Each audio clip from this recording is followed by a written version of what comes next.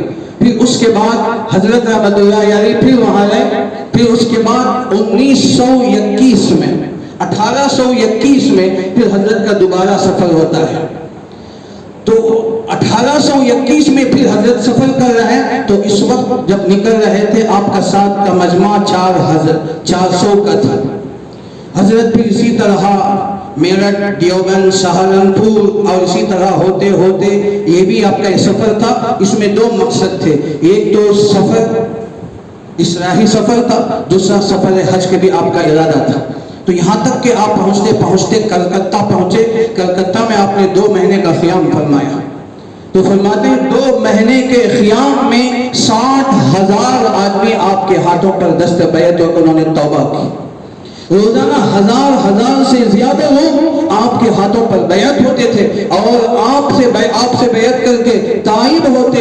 کتنوں کی زندگیاں بدل گئی، اور کئی لوگ اپنے کفر و بدعات اور خرافات سے توبہ کی، اور حضرت کی مجلسیں ہوئی۔ پھر یہاں تک کہ آپ کلکتہ میں آپ نے قیام فرمایا، پھر اس کے بعد وہاں سے آپ نے حج کا ارادہ فرمایا، تو تھے تو 400 800 ہو گئے۔ تو پھر کلکتہ کے پانی کے راستے سے حضرت نے سفر حج کیا، تو اس وقت میں 11 جہازیں کرائے پر لی گئی۔ تو حضرت وہاں پہنچے، تو یہ آپ کا سفر آپ پہنچے ہیں، تو 1821 میں حضرت مکہ مقدسہ پہنچے، مکہ مکرمہ پہنچے۔ وہاں آپ نے 13.5 مہینہ آپ نے قیام فرمایا، تقریباً 1.25 سال کا سفر طے۔ آپ نے مکے میں زیادہ تر آپ نے وہاں قیام فرمایا۔ پھر اس کے بعد حضرت تمام امور سے فارغ ہو کر پھر واپس تشریف لائے۔ 1822 میں پھر حضرت رائے پور تشریف لائے۔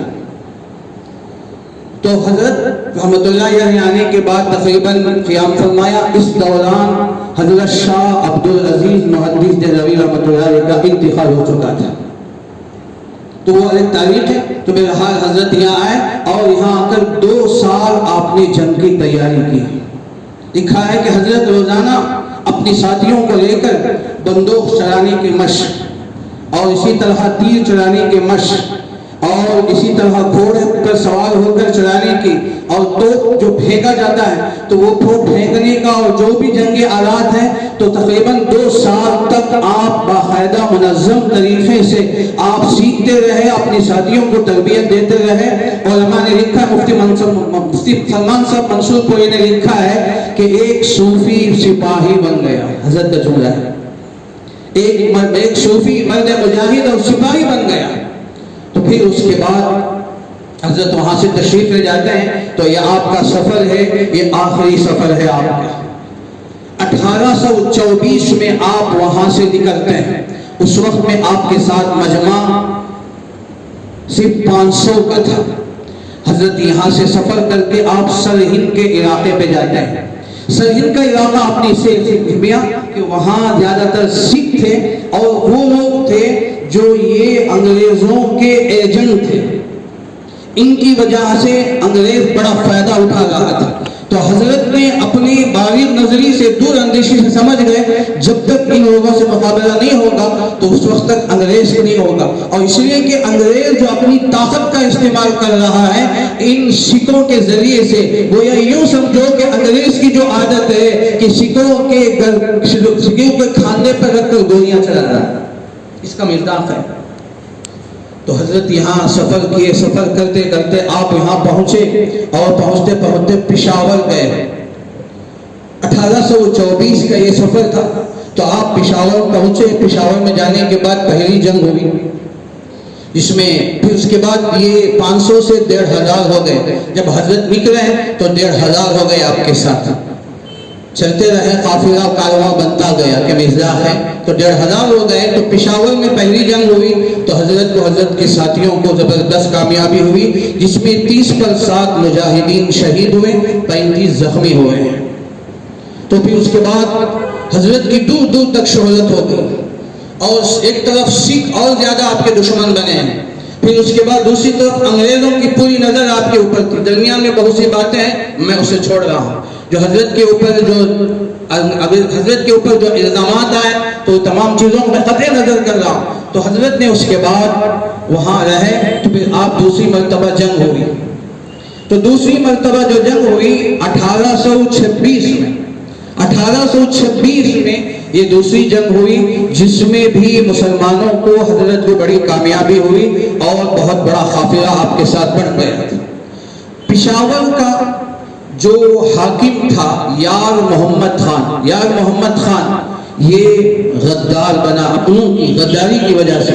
تو دوسری جنگ میں بھی یہ کامیابی ہوئی. تو جو تیسری جنگ ہوئی تو اس وقت حضرت پوری تیاری کے ساتھ تھے. تو اس نے، یار محمد خان نے تو حضرت کے کھانے میں زہر ملا کر حضرت کے کھانا پیش کر دیا.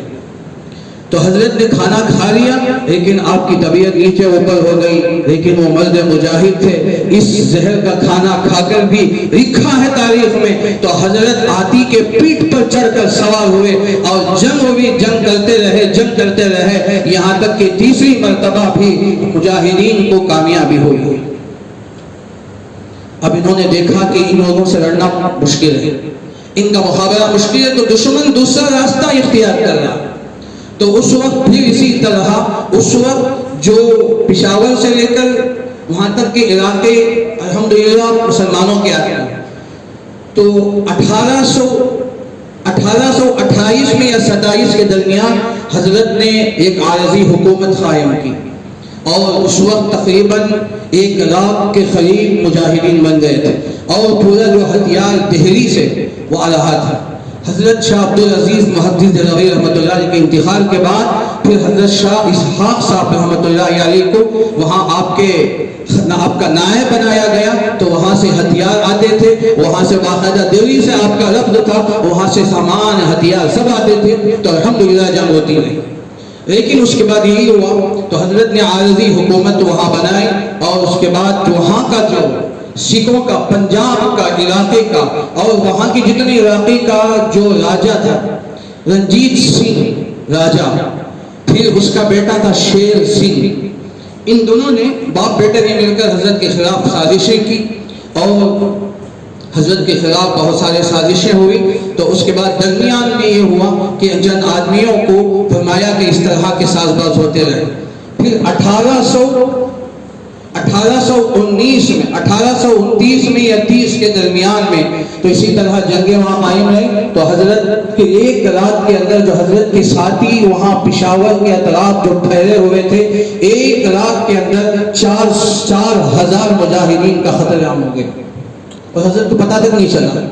تو اس طرح جہاں تک پھیلے ہوئے تھے پشاور کے اطراف جہاں تک بھی تھے، تو جو شیر سنگھ تھا، رنجیت سنگھ کا جو بیٹا تھا، تو اس نے چند آدمیوں کو اپنا نوالا بنا کر اور اپنا حامی بنا کر جہاں جہاں حضرت کے جو سپاہی ٹھہرے ہوئے تھے، تو اچانک رات کے حملے پر حملہ کر کے تقریباً ایک بہت بڑا ہنگامہ ہو گیا کہ 4,000 سپاہی حضرت کے مارے گئے. تو جب حضرت کو صبح کو اطلاع ہوئی تو حضرت کا اس پر بہت زیادہ اثر ہوا کہ پھر حضرت مایوس ہو گئے. پھر حضرت نے پشاور کا علاقہ چھوڑ کر آپ وہاں سے بالا کوٹ کے ایک پہاڑی میں آ کے آپ بس گئے. اب جیسے پشاور آپ نے چھوڑ دیا تو پھر وہ یار محمد خان جو تھا تو اس نے وہاں آ کر پھر قبضہ جما لیا. پھر اس کے بعد یہ منافق تھا، بظاہر حضرت سے تعلقات تو رکھتا تھا لیکن اندر سکھوں سے، انگریزوں سے ملا ہوا تھا، یار محمد خان. تو اس کے بعد پھر انہوں نے سازشیں کی تو یہ حضرت وہاں چندیدہ قیام فرمایا. پھر اس کے بعد 1 رات کے اندر اسی طرح یہ ہوا کہ حضرت کے ساتھیوں کو ساز باز کر کے رات کے اندر حملہ کر دیا. پھر یہ 1830 پر 1 میں تو 1830 پر 1 میں تو حضرت کے ساتھیوں کے ساتھ اس طرح ساز باز کر کے ان کو اسی طرح قتل کیا گیا. اور صبح ہوتے ہی اچانک فوج ان پر حملہ کی، وہ وہ جمعے کا دن تھا. حضرت سید احمد شہید رحمۃ اللہ علیہ، حضرت اسماعیل شہید رحمۃ اللہ علیہ اور اسی طرح حضرت مولانا عبدالحی صاحب اور اپنے رفقا کے ساتھ ان کی جوابی کارروائی کرتے رہے، ان کا دفاع کرتے رہے، یہاں تک کہ اس وقت میں یار محمد خان جو پشاور کا حاکم تھا، جو اس کے بھی یہاں فوجی تھے، اچانک اس نے میدان خالی کر کے اپنے ساتھیوں کو لے کر چلا گیا. تو حضرت کمزور ہو گئے اور حضرت چونکہ بڑا مجمع تھا، اس میں ایک بڑا مجمع وہاں سے منافقین کا خالی ہو گیا. تو یہ حضرت پھر دفاع کرتے رہے. وہ جمعے کا دن تھا، مبارک دن تھا جمعے کا دن. تو 10-11 کے درمیان 300 ساتھیوں کے ساتھ ان تینوں کو شہید کر دیا گیا. سید احمد شہید رحمۃ اللہ علیہ، پہلے عبدالحی رحمۃ اللہ علیہ، اسماعیل شہید رحمۃ اللہ علیہ، پھر اس کے بعد حضرت سید احمد شہید رحمۃ اللہ علیہ قوت کے ساتھ لڑتے رہے یہاں تک کہ بالا کوٹ کے میدان کے اندر اپنی 300 ساتھیوں کے ساتھ وہ سب شہید ہو گئے. الحمدللہ آج بھی حضرت کے وہاں قبریں موجود ہیں اور ان کی ساتھیوں کی قبریں موجود ہیں. تو یہ 1830 پر ایک کا واقعہ ہے.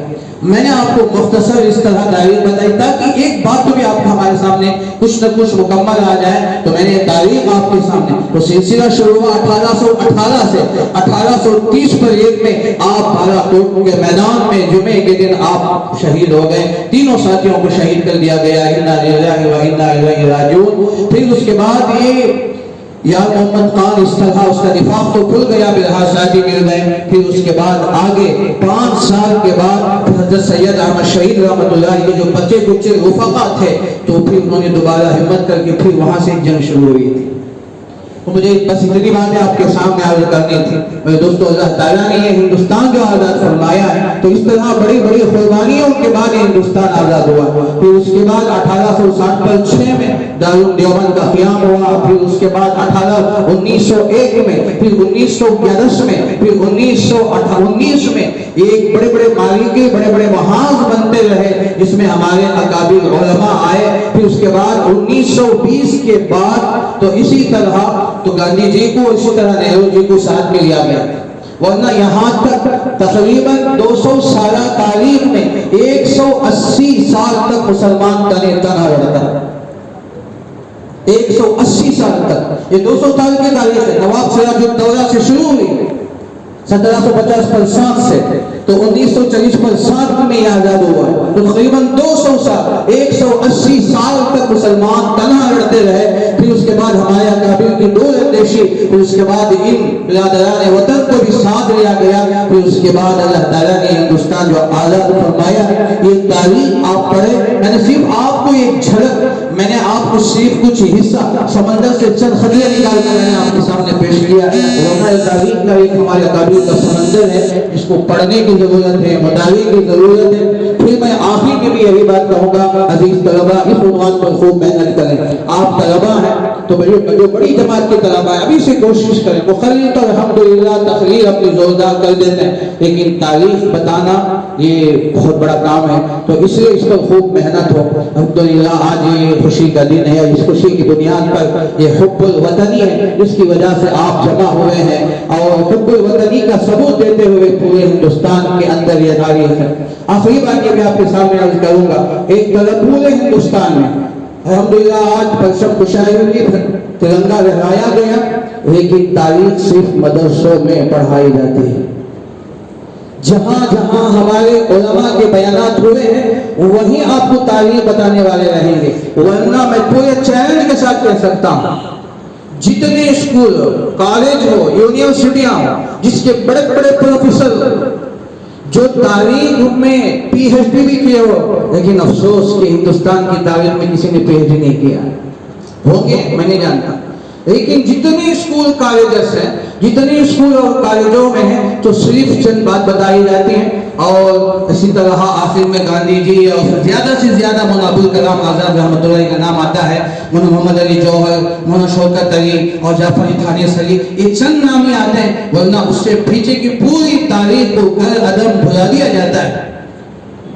تو اس لیے آئندہ تو کوئی امید ہے یعنی اللہ حفاظت فرمائے، تو اس سے آپ لوگوں کو اس پر تیاری پوری کریں، اور ہر سال آپ جب فارغ ہو جائیں گے تو آپ باقاعدہ آپ عوام کو بتائیں، جمعے کو خطبوں میں بتائیں، اور آپ پہ کہیں کی بھی آپ کی بات طے ہو تو باقاعدہ آپ تاریخ بتائیں آپ عوام کے سامنے، تاکہ کم سے کم پتہ چلے، اور ہمارے اکابرین کے جو نام ہیں ان نام ان کے سامنے بتائے۔ تو بہرحال میں نے چند باتیں آپ کے سامنے عرض کی ہیں، اللہ تعالیٰ سے دعا کیجیے کہ اللہ تعالیٰ مجھے آپ تمام کو سنی ہوئی باتوں سے زیادہ عمل کرنے کی توفیق عطا فرمائے، اور ہندوستان کی تاریخ پڑھ کر ہمیں اس سے سبق حاصل کرنے کی توفیق عطا فرمائے، اور ہمارے اندر ایمانی جذبہ اور حب الوطنی کا جذبہ ہمارے اندر پیدا فرمائے۔ ایمان پر خاتمہ